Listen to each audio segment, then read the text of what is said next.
Welcome, everyone. Episode 61 of Christian Geeks Rockcast. And we have myself, Steve Chalk, and Britt Mooney. What's up? On the other side of town. And we have a very special episode this time out where we're going to be talking to one of the bands we featured really early on, like 3 years ago on the podcast, with their 1987 debut self-titled album. But tonight we have Whitecross in the building. Well, actually, in their buildings. What's up? Go So we got Rex Carroll and Dave Roberts, and we may have others join us later. Who knows? We'll see. But, Rex Carroll, a.k.a. the legend, the master, whatever. There's got to be some nicknames in there. Something like that. I've been called many things. Some of them safe for radio.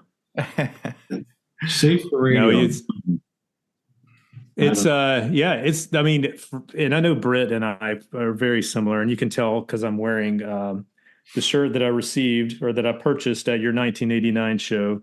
That we've been fans of Whitecross for a long, long time, and I know that when your first album came out, and we talk about this a lot on this podcast about kind of why we do this, why we reminisce about this music, why we have such a love for kind of this era of music is because of sort of the formative years in which this music kind of spoke to us. And, 1987, I was 16 years old.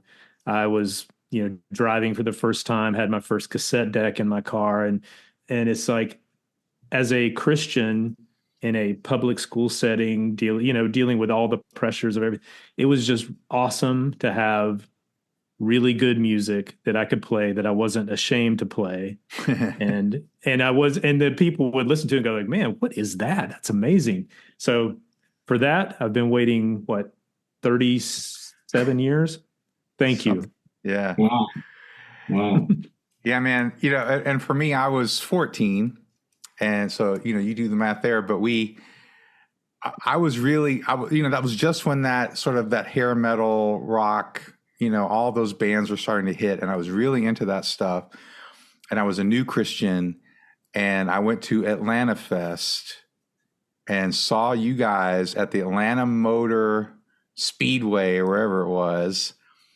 Yeah, I remember that. I have photos of that concert, and actually. He has somewhere. Photos of that show. Do you really? Can you send them to us? Sure. Yeah, I'd love to. Oh, by all means. And obviously, you guys were right in that wheelhouse. You guys were like, and just to compare, just so I could have an older person's more honest perspective, I was listening to you guys this week, those early albums, and I listened to a Rat album today, and you guys were better. I like literally, like seriously, I was like, no wonder I love these guys so much. Like, you guys were even better than most of the stuff that was that was in that sort of vein. And I was into Dawkins and all those guys, and you pulled out that guitar solo, there. So just to let you know, like it was formative for us. So we are just very honored to get to speak to you, and also to get to know Dave a little bit more, because I've heard his voice, obviously, and on the EP, and we'll get to talk to him too. Starting out, I think it would be good to hear a little bit about your background, Rex, and kind of what got you into music, who were your influences, and then what led you to start Whitecross. No problem. When I was quite young, I took piano lessons, and that didn't last for very long because, the piano teacher was like, okay, play everything, every assignment 5 times in a row every day. And my mom would count, so I just try to whip through it as fast as I could so I could run outside and play all the other kids, so it didn't work. But then they came around in school, and they passed out the instruments, and I picked up a violin, and that felt just kind of right. I felt at home with it. So I then went on and played the violin for about 11 years, give or take. And along the way, I picked up the upright bass, like classical style. And when I was quite young, again, I wanted to be like Ringo. You know, everybody in my generation wanted to be a Beatle. And if you could be a Beatle, Dave, which Beatle were you? Probably John. Yeah, so I wanted to be Ringo, but my mother was a musical snob a little bit. She thought, well, I have to get the boy a real instrument. So she got me a guitar on my 10th birthday, and I just started playing, and I've never really looked back from that. I think when I was 15, I saw Richie Blackmore on television with Deep Purple, and I was just flabbergasted. I was like, I want to be the guy who gets to do that. Mm-hmm. And then later on, a couple years later, so I was just had this idea in my head that I was just going to be a musician no matter what. There never was any other decision. There was no, well, you know, you should have something else so you can fall back on. But no, I never did. I just went straight into music. And a little complication along the way, though, was when I was 17, I prayed a sinner's prayer and took it for myself. And then then I started thinking about, well, what does God want from my life? Mm. And how can I honor the Lord? And so that's always a question for musicians in this entertainment industry, this music business, that how do you maintain your integrity and your faith in a rock music world that is just full of all kinds of things that are not in accordance with Scripture. So, Mm-hmm.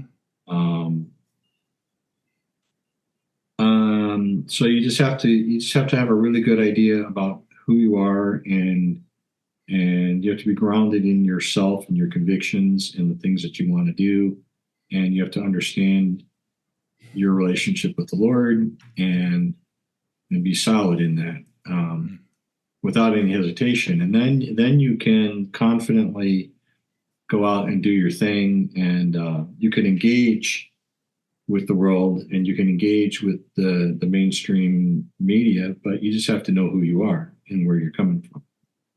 So, because otherwise you'll just, you know, if you don't have a solid foundation in the Word, then you'll probably get sucked right into the maelstrom. Yeah. So That's excellent. So Whitecross, you know, was an idea. In 1977, I was a freshman on campus, and I auditioned for a band. Turned out to be a Christian band, Christian rock band. And so that's when I really started, like taking off with music, and we had, you know, Bible study every week. It was great. It was a great, phenomenal time of learning for me. And I found out about all the Christian music of that era. You know, I got to see Keith Green. Wow. And I got to see Second Chapter of Acts. Nice. And we would go see Larry Norman and Phil Keaggy and Randy Stonehill, and all these other bands. And Petra, I saw them.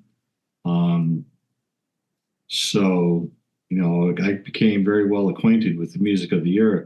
But seemed like there was always something missing. I remember being at the Cornerstone Music Festival early on, and they brought out some band. I don't even remember who it was now, but they said, here's the greatest thing in music today. And they announced the band, and I heard them play, and I thought, oh, this is terrible. This is not rock and roll. Rock and roll was, in my mind, is like, well, rock and roll is like Motley Crue, Van Halen, Rat, you know, all the bands of the day. Mm-hmm. And this sounded like some strange Southern Baptist music with electric guitars kind of added in. And I don't understand this music. I want to rock. And that sort of led to, you know, when I met Scott Wenzel, it was great. And then we were off to the races. And obviously everybody knows the comparison. Everybody heard us, our early albums. Oh, you guys sound like Rat. which is true. And people said that to me, and I thought, well, that's actually really cool because it'll give people a handle so that they say, well, if you like that, then you'll probably like this. Mm-hmm. But other than that uncanny, the similarities between Scotty and Stephen Piercy. But other than that, it was purely coincidental. And Scotty was not a fan. He didn't listen to any of their music. Scotty would listen to Res Band, and he would listen to Stryper. And Stryper was really the only other band that was out there playing music at a high level. Mm-hmm. And doing well in the mainstream music place and out in the world, as they say. And I thought, well, gee whiz, I think there's room for another band like that. So for me, it's always been the striving to do my best work at all times. So that's kind of a sort of a brief survey. Yeah. When did you start to get into, some of the more, I'm going to say flashy, but that's not, I mean, some of the more kind of shredding guitar, like that you do so well. Like, well, as I was listening this week, I was like, dude, it's just so, well, it's just so good. I don't do it that well. I just get by with like tricks and, I mean, no, seriously, it's like I learned, like I couldn't play fast. Now I can play pretty fast now, but at the time I couldn't play fast. So I did a lot of finger tapping. I used to do that to sort of conceal the lack of technique. So I was a student of the game then. I'm still a student of the game now. But I remember as a teenager, at one point I used to know how to play a lot of Black Sabbath songs by heart. That was like one of my bands, and I was into the guitar players. Like Robin Trower was a big influence at the time. Johnny Winter, if anybody remembers. Oh yeah. Oh man, what a great guitar player. Yeah, I mean, I just listened to Johnny Winter, and and another group that I just absolutely adored was Humble Pie, Peter Frampton. Wow. You remember when the Frampton Comes Alive, like when his solo career came out? First time I heard it on the radio, I said, well, this is dumb. This sounds like Peter Frampton. It sounds like 25% of Humble Pie, but where's the rest of the band? Because, Frampton's up here, and this backing band that he had, they're all down here.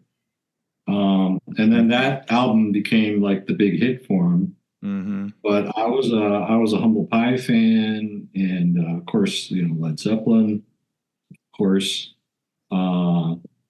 I'd say, well, what's the big deal with Jimmy Page? Well, not that he was such a great guitar player, but it was the combination of like all the guys collectively as a band. John Bonham was everybody's favorite drummer, and and they had the songs, right? And even Stairway to Heaven is like the song you go into any guitar store and there's a sign, please do not play Stairway to Heaven because we've heard it a gazillion times. It's the classic song that every kid learns on the guitar. And I just came up in that era. So those are my jams. Mm-hmm. And then, and this is the thing. And when we start talking to Dave a little more, as you'll find out, that Dave and we come from the same influences, the same background. So it's very easy for us to communicate in the band because we feel the songs the same way. And it's like, yep, here's the part where the voice is down low. It starts out up. Here it comes, 1, 2, 3, 4 on cue. Boom. Then he kicks in with the high notes. And it's between the two of us, it's like an unspoken. Yeah. It's very intuitive because we're both raised on the same songs and the same bands and the same era. So that's awesome. Tell me if I'm speaking out of line, Dave, but that's you're totally spot on from it. Yeah, man. So just one other quick question, because like I said, I was huge into that music. So when I hear the Whitecross of that era, and even the EP now, I mean, I hear George Lynch, I hear some some Europe, some Scorpions. Like, were you influenced by those guys at the time at all, or is it just what I'm hearing? Oh no, never. I invented all of my riffs from. It's what I thought. Yes, absolutely. I love the Scorpions. Europe had some great songs. Some of their newer stuff that they've done. It's great. Great stuff. It's great. The past few albums I have loved. Yeah, and Whitecross comes from a long tradition of groups like Dokken, guitar players like George Lynch, Warren DeMartini, and oh yeah, Rat was always everybody's favorite fun band, and I don't know, I was never much of a Motley Crue fan, but there's more of an acquired taste like lately. So we're talking about all these bands, and if anybody's listening to this podcast, I encourage you to pray for these guys. They're people, they're musicians, they need the Lord, same as I do. Oh yeah, we love those guys, and we want everybody to know Jesus. That's the only difference between Whitecross and any other band. We're a band just like anybody else, but we do want to lift up the name of the Lord and give Him the honor and the glory. So that's why we're here. That's awesome. I have a question, dwelling in the past just a little bit longer. What prompted? I have guesses, but what prompted the re-recording of the debut in 2005? Well, I don't know what your guesses are, but I don't know how close you would be to figuring it out. But actually, at that time, we hadn't done anything in quite some time. I had been away from the band for 6 years. Came in and we had been back together for a few years, and well, why don't you guys do something new? It's like, well, we don't even know if we can. So we thought, okay, to test the waters, we'll do a re-recording of the first album, which contractually we can do, because there's a thing that traditional record company contracts have a clause that says, okay, if we release you, if you're no longer under contract, in other words, we've dropped you, we've kicked you off the team, and we own all of these recordings in perpetuity, but you're no longer part of our company. So then there's a moratorium of 5 years, during which time you are not allowed to re-record any of your own songs that you've already recorded for the record label. So that time period had already come and gone. We thought, well, let's just try this. This will be like a simple project to see if it still works with Scotty, and it did, sort of, kind of, and then it got, I don't know. Well, I think it was a pretty successful album. It ended up taking a lot more work than I expected it to. And because I'm just really hyper about sonically, I want things to be great. And it's nice that we have those recordings, because I listen to that record. I don't listen to the first album. For me personally, is almost unbearable. I just have a really hard time listening to that first album.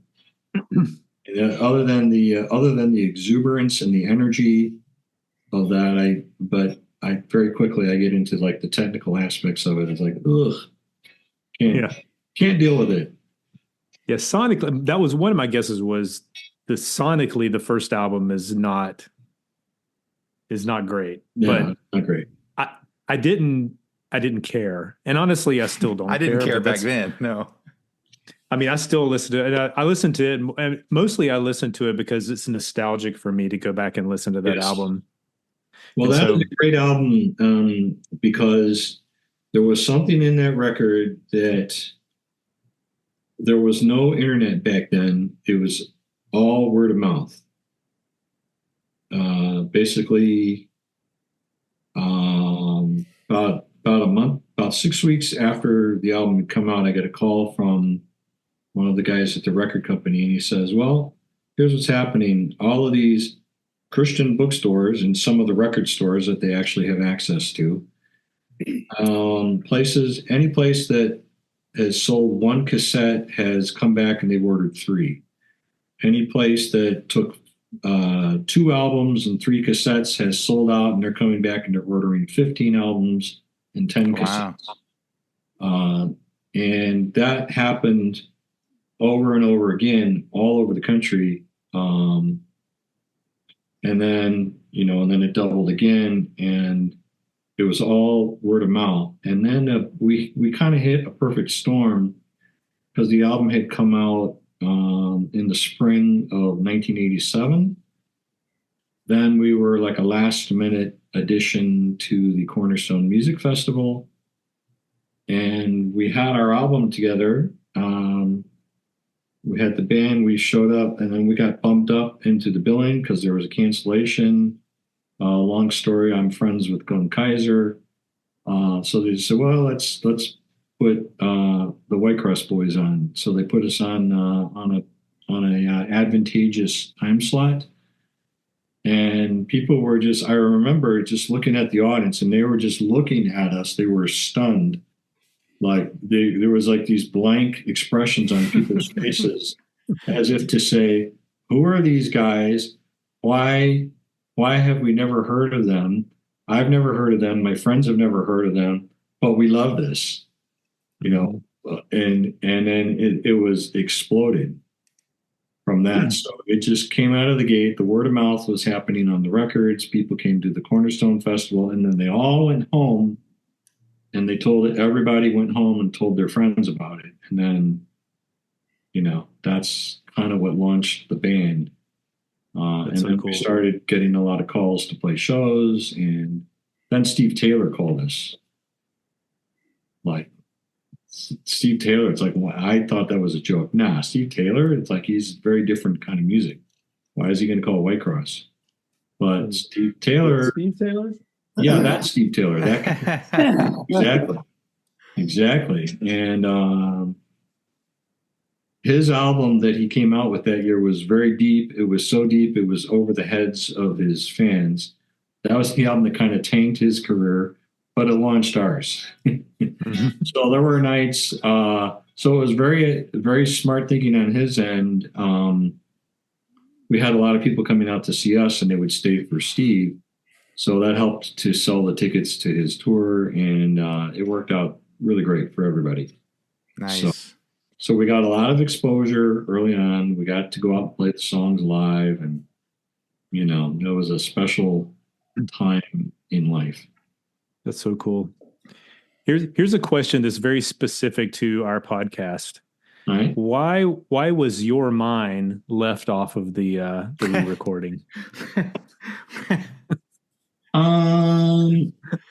You don't have to answer that if you don't want to. I will, because I think that it's important to fess up. I think we should have, looking at it now, I think we should have. That album, the recording of that album was a partnership between myself and another, like a guy who put up the money to pay for the recordings.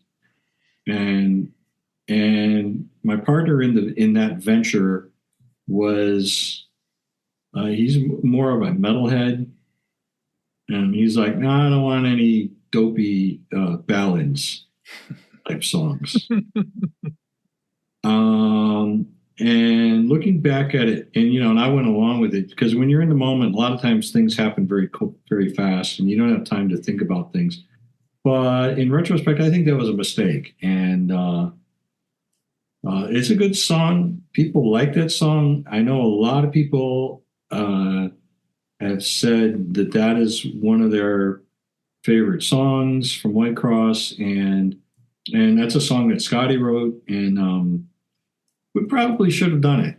We really should have. So that was a mistake, and I was part of the decision not to do. I wasn't the one who made that decision, but what I should have done is I should have stepped out and said, no, we really should do the song. And I should have insisted that we do it, but I didn't. So, so that's on me. So I think it's a good song, and maybe at some point we'll have an opportunity to revisit that. I don't know that we will, but it's a possibility. Yeah. I certainly have nothing against the song, and like I said, for a lot of our fans, it's one that they enjoy. So we probably should have done that at the time. That clears up a lot of misconceptions. So how's that? I'm just kidding. So how's that for honesty? See, I don't mind. That's good. If I could be wrong about something, I have no problem. Well, it's mostly misconceptions that I made up. So, right. Steve's been spreading rumors. In other words, he's just. Yes. So moving forward, you guys re-record that. I agree. Yes. I think it sounds great. I would rather listen to the re-recording than the original myself. So I think it sounds great. Your guitar playing on that is so stellar, man. It is so amazing, and it just all sounds great. So moving forward, I know there was another singer in there for a short period of time, but how did you meet Dave? How did you and Dave meet? Who's the other singer you're referring to? Oh, I thought when I was looking on Wikipedia, there was another guy in there for a little bit. It was Jeff Scott Soto. No, I'm just kidding. That was Jeff. Never mind. Well, I could be wrong. I could be totally wrong. Wikipedia. Yeah. Well, okay. So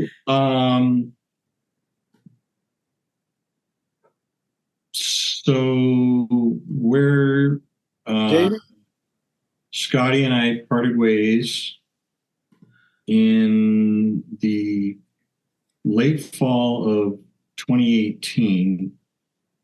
I was contacted by an organization in India. They said, we really want you to come. So we started having some hardcore conversations about it.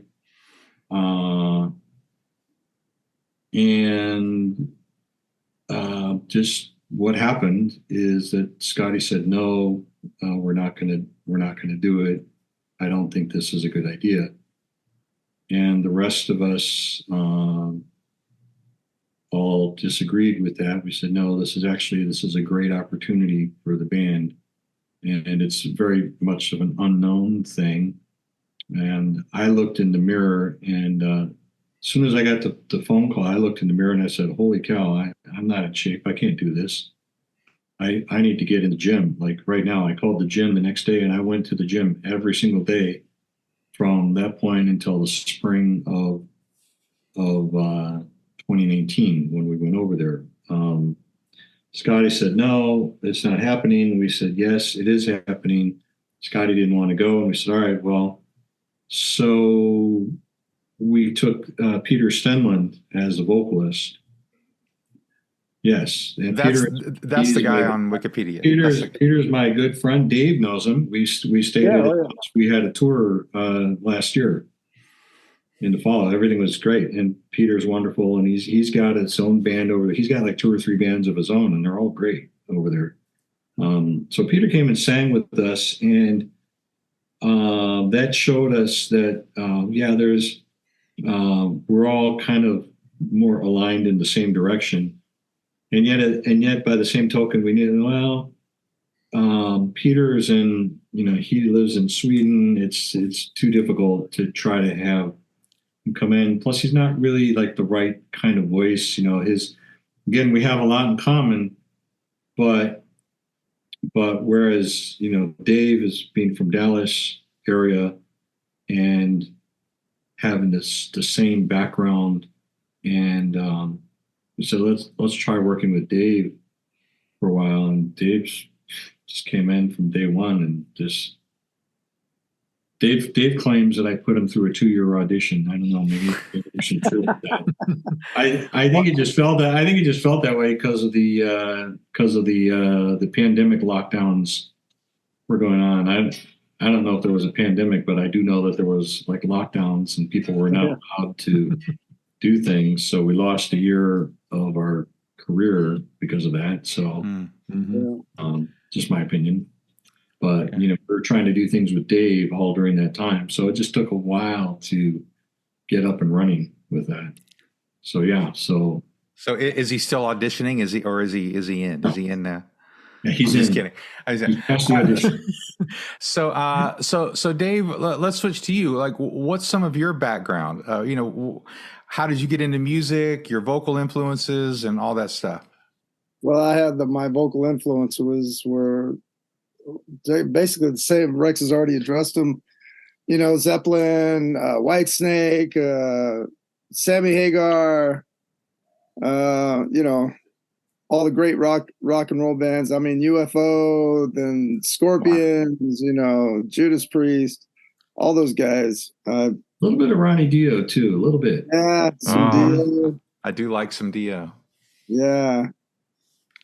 Yeah, I've been given a couple compliments of some of my stuff sounding Dio-ish. That's like that's high praise. It is high praise. But yeah, so I think how we found each other was I was in a Whitesnake tribute band in Dallas, and the guitar player there was another tribute band that's Def Legend. It was a Def Leppard tribute band, and their guitarist is really good friends with Michael, Whitecross drummer, Michael Fian. And so I guess Michael was visiting. He was living in Houston at the time, Crystal Beach, and he actually used to drum with this guy, with that band, and also with the Zeppelin band up here. But so anyway, he showed him a video of me doing some Whitesnake, and he got my contact from Mike Hamill, the guitarist, and then and he reached out to me and talked to me about Whitecross and gave me Rex's info. And so I reached out to Rex, and he sent me some tracks to sing on. And I did. And I think my first one was Signs of the End, which you can still find on the internet.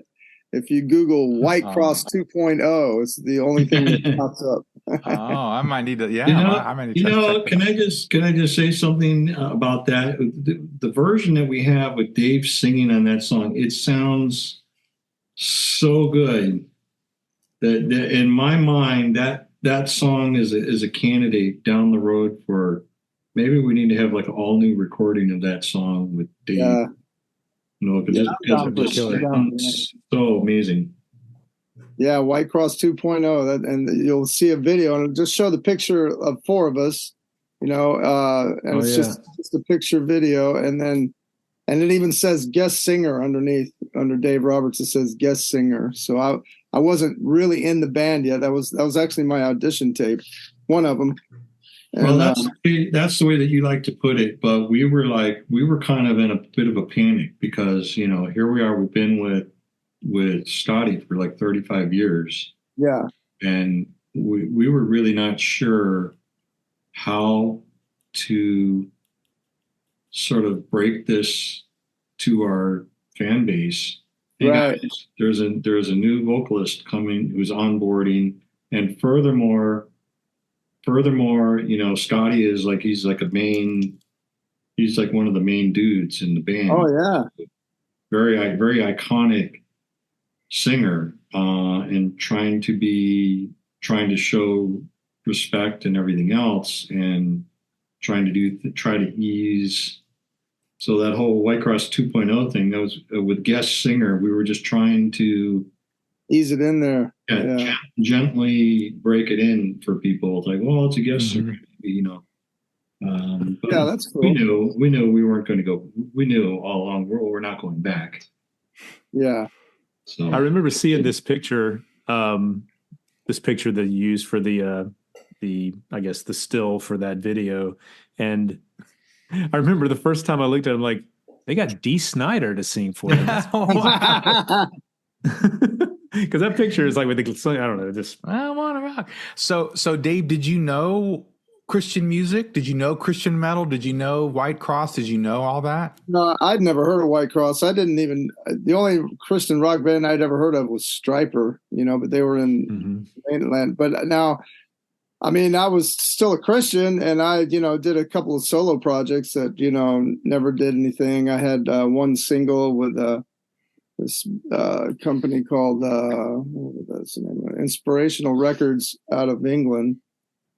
And I did this one album that was nothing but the lyrics were all scripture from the New King James Version. So I would take a piece of scripture and then, one part of it I would repeat as the chorus or whatever. And the single that I did was Love Never Fails from 1 Corinthians 13, But anyway, so, but it wasn't rock and roll. It was real mellow stuff, and just like me and piano, and just really mellow stuff. But I was still singing rock and roll. I did some original stuff that, of course, didn't do anything. And then once I started starving because originals weren't paying, I just decided to, do a tribute thing. So I was in a Whitesnake tribute, a Sammy Hagar tribute, and a Zeppelin tribute, like all at the same time. I'm still in the Zeppelin tribute, Well, I mean, those are such easy songs to sing. Those are so easy. Oh, yeah. Good Lord. Sammy Hagar, Whitesnake. And so I have a little question about some of the creative process. So I'm a songwriter. And you got this EP with, Man in the Mirror and Lion of Judah. Like, how much of those songs were already done, and how much did you help work on, or did you at all as you guys were kind of making that EP in 22? Is that for me? Yeah. Or either. Oh, well, actually, I mean, Rex is the main driving machine behind these songs. I've contributed very little, actually, honestly, but, the vocal approach, I think, is something that he and I are on the same page with. And, there's some songs, we tried some songs and some worked and some didn't when we were writing this album, and, Rex has an idea of where he wants a song to go, and, and he'll talk to me about it, and I totally get it, and then we try it, and, sometimes it works. I mean, I think we had to change key maybe in one song that's actually on the record. I think we did Wishing Well in a different key, didn't we, Rex? Oh, yeah. I forgot about that. Yeah, that's right. We did. It was, we knew we had a good song, but it was lacking in the energy because it was not in the right range for your voice. So we didn't change the key. Now it's in a good place. Yeah. But Rex pretty much knows my voice, so and he's got an idea. I send him lyrics sometimes, and he, like Wishing Well, he sat on that for a couple of years before he even did anything with it. So, and I've got more lyrics to send him now, but it's I got so much respect for his songwriting ability that I'm just like, just tell me what you want me to do. That's pretty much it. That's the reality of it. Now you're the Ringo. I'm just happy to be here. Now now you're the Ringo. No, so have you guys been working on this? So you put out the EP in 22. Did you start working on a new album right after that? Like, when did you start working on this album that's coming out in a month or this month? I'll take that. And songwriting is it's always ongoing. I got a thing right now. I'm just itching to get with Dave on and work on this new thing I got. And honestly, the albums, all of your friends who play in bands, and some of these bands, they put out albums like every 8 or 9 months, there's a new album coming out.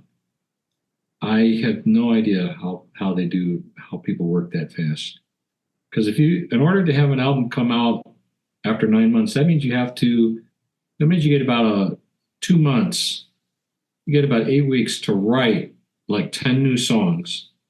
And then you have like another month to get them all recorded. And then the whole rest of the time is just dinking around with the record company wants to work on, the artwork for the cover. And it takes like 4 weeks to get it into the system and, upload all the files and then this and that and the other. And then, the distribution company needs so many weeks to get everything stocked and blah, blah, blah. So, it's like 3 months from the time you turn in the album. It's 3 months until they can turn it on, and then boom, and then it's on Amazon.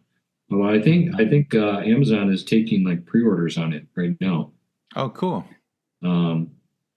So I do know that it's going to start shipping on the 22nd of March, but it's been done since November, right? December even.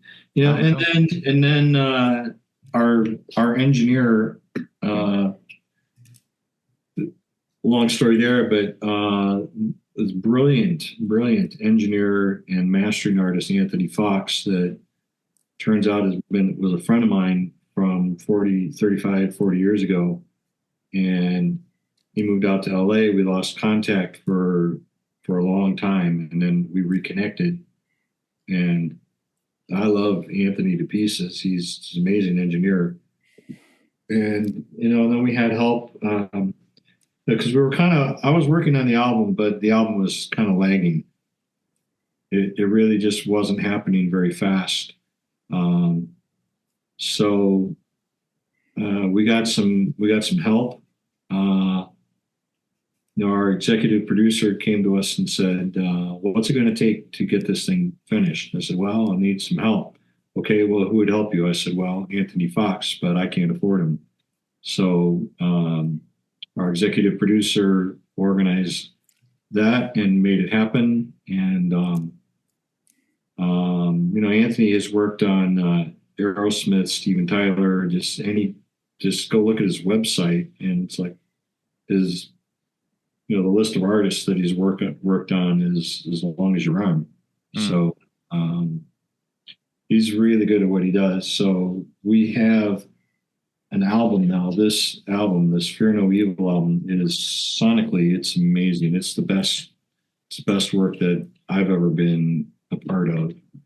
And we've had, I know that our album In the Kingdom that we did back in the day, that was at that time, that was the best sounding album technically at the time. And for a long time, that was the standard, and we finally beat it on this album. And we have quality songs, and it's full of like amazing messages.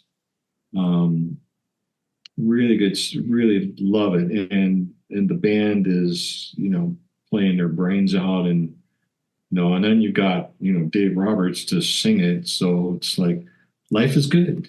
That's awesome. I do have one regret with this album, and that is I wish that we had done this album 40 years ago.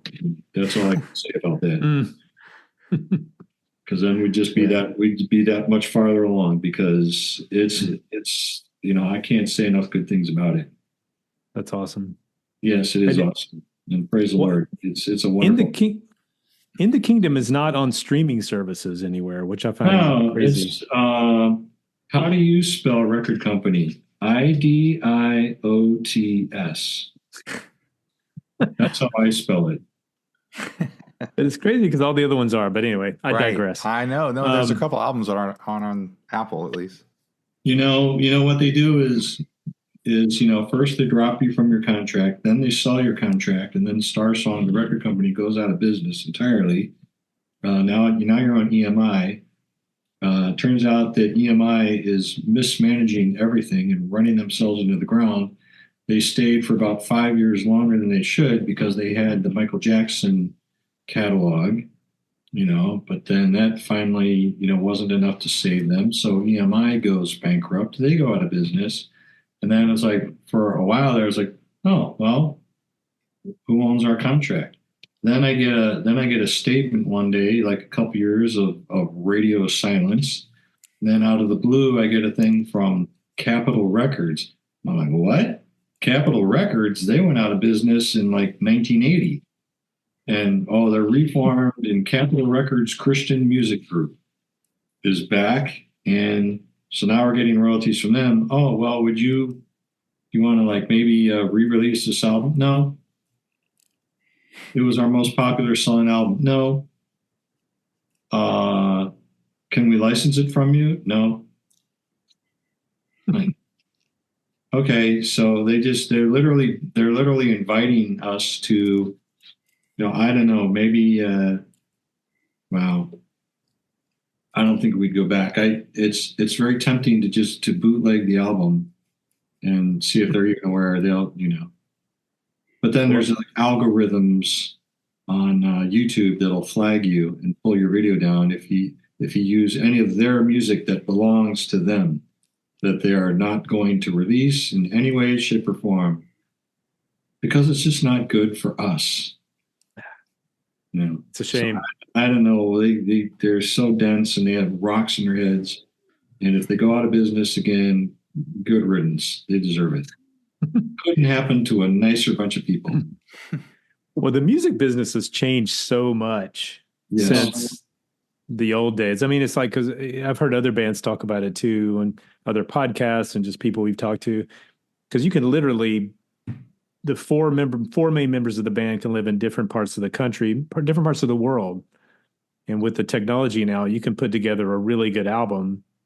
You can, but having had experience in both worlds, I can assure you that it's not ideal. Mm-hmm. And we were doing some of that, but Dave, I'd take your opinion on this too. When it was time for Dave to do his vocals, you guys are all know the music of Petra, right? Mm-hmm. So John Lowry has been my friend for many years. And so I just called John and I said, hey man, we got to come in, we got to bring Dave in, and we have to be there together and do his vocals in the studio. And I don't need, and I can just turn over the session to John. John, you can run the session. I'll just be in the room or I'll be in the next room, but we're gonna work together. And we have to, if you're really going to be a band, you have to do things where you record in the same room together. You lose, I can't put my finger on it, but you lose something. Mm-hmm. If you try to just do this whole digital thing. Well, I can mail you my parts. I know that records get done that way and people do it that way. And yeah, it works. You can make it work, but you lose something in the process. If you're going to be a band, you got to be together and you have to do things together. That's just Dave. What would you say about that? Oh, I agree 100%. Yeah. Well, I mean, it's things that can't be seen, there's a vibe, a feeling, it's like the presence of the Holy Spirit, the same kind of thing, you feel it, it. And so when Rex was there in the studio with me, I felt that, and it made a world of difference. I think the tracks came out good, I think. And I mean, they would have been decent had he not been there, but they wouldn't have been as good, because I mean, when you've got Rex in the studio there in the room with you, mm-hmm. That's good. You want to do 100%, Yeah, I think that you got to have. It's like if you're working like by yourself, you'll get something down and maybe it'll work. But when you're together, you definitely come up with something different. Yeah. Half the time Dave comes up, but when John is like, he's working and John Lowry is directing the session, I'm like, hey, this is going in a different direction than I anticipated. And I'm not sure how I feel about this, yeah. but I've learned to sort of trust the process. Right. And at the end of the day, you get something that we all did this together. Right. And it costs more money to do it that way. But if you're really dedicated to having a quality album that, is like I don't know. I just think God deserves our very best. And why would I ever want to put out an album where I go, oh yeah, well, that was pretty good. Well, why would you do an album that sounds pretty good? Yeah, exactly. Why? I only want to do an album if it sounds amazing. That's great. Well, speaking of Petra, you guys are touring with them. You've got some shows with them. Is that? I had the very good fortune of just being on the bill with them a lot of times, 7 or 8 times last fall, and then we're performing with them again this year, and there's going to be a bunch of shows. We find that, in my mind, Petra is like the forerunner, and they laid a lot of groundwork, and they created a template that a lot of younger Christian rock bands would be very wise to take a page out of the Petra playbook. Mm-hmm. They've done everything right in terms of their music, their integrity, how they've lived their lives, how they've been faithful stewards of their ministry, and so on, et cetera, et cetera. They've done everything right, and they're good. They're excellent role models for people. So I look at Whitecross and I go, well, Whitecross is walking in the ground that Petra has. They did the hard work. They went and they removed all the boulders and they plowed up the ground. Now it's easy for us to just go in and plant seeds in the rows that they've already plowed. So it's like you're writing a song right there. It's just like you're writing a song right there. Maybe there's a group coming up behind Whitecross that Oh, there you go.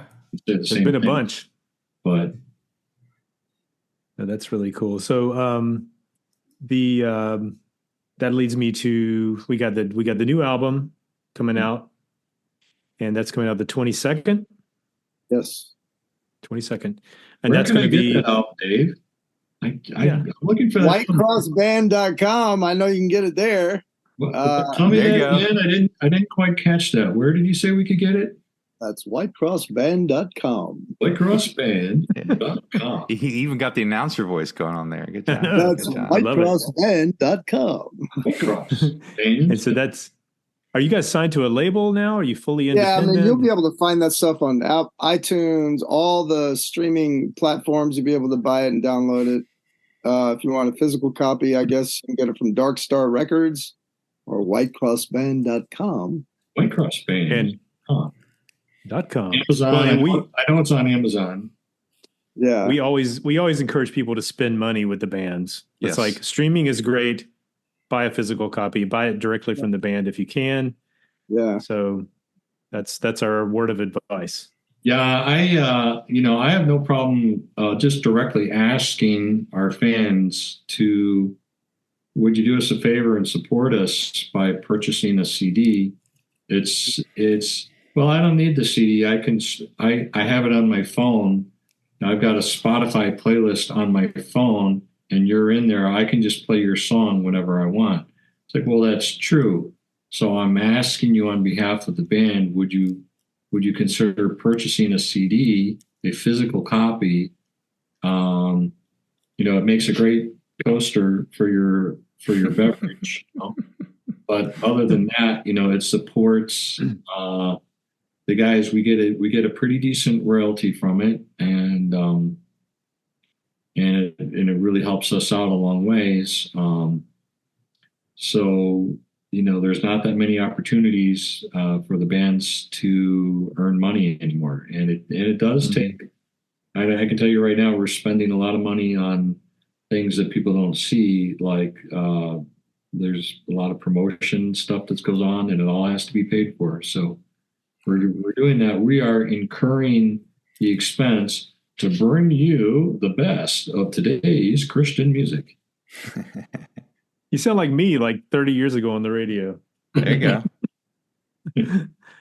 This is great.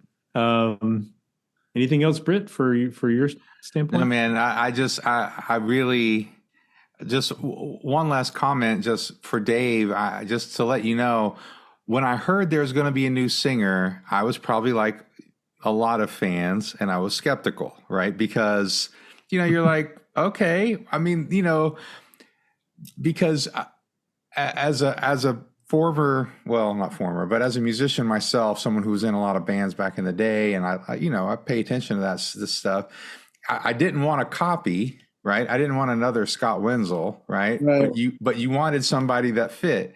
And let me just tell you, man, you fit. I like your style. I think there's some great, powerful notes that you hit. And man, you're right in there, and it all fits. It's a very cohesive thing, and you do feel it. You do feel that live energy when you guys are on the record. So anyway, just to give you kudos, Dave, for that. I think that your vocals do fit, but you're not a copy of what came before. Right. I'm sure you sound great on everything of the old stuff if you ever do any of those old songs, but you have your own style, and I like that. So that's good. Thank you. Well, I appreciate that. And if people haven't heard the new stuff, the EP, and then of course the new album when it comes out, and we'll post the lyric video for you guys, and I'll link it in the show notes. But it's very clearly Whitecross, because Rex obviously is very much the heart of Whitecross music, and it's hard to get around that. But it's very clearly Whitecross.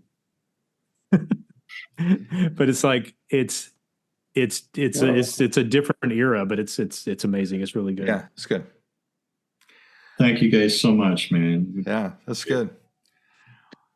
Well, we love you guys, and we're here to support you, and I know our fans are too, because the people that you guys have reached over the years are the people that we talk to every episode. So they're going to be excited about this, and we are too. So, amen. Well, let me just say to your listeners and to our fans and to your fans that we love you guys. We appreciate you so much, and thanks to you guys for doing this podcast. It's just every little bit helps, and that's why we're happy to do it. And we appreciate the encouragement. And so a lot of people have shown us a lot of love and a lot of support, and a lot of people have purchased the albums and bought the T-shirts and all that stuff over the years, and that means the world to us. And I would encourage everybody to just really pray for revival in the United States right now, because this being an election year, and we're divided as a country like I've never seen it in my lifetime, and I've been around for quite a while, longer than most of you guys in the room. So it's just no political election is going to save the country, but revival will save the country. Yeah, that's the only way. And then after that, it won't matter how you vote. It's not going to make any difference, because if the more people are coming under the lordship of Christ, then we'll start behaving as a country in a way that God can bless us. Yeah, that's true freedom right there. Pray for us in the band. We need it. We're out there on the front lines, and pray for our country. And we love you guys so much. Good. So, and we pray for you guys too. Oh, well, thank you. I know I need it. Steve's pretty cool, but I mean, I know I need it. I need more than most. Well, thank you guys. This was great. And we just encourage everybody to get the album, pre-order it, get a physical copy, go to the website, and support these guys. And we just appreciate you guys so much. Whitecross Band. Whitecross Band. Yeah, there you go. Got it. Thank you guys. Thanks, Rex. Thanks, Dave. Hey, thanks so much, guys.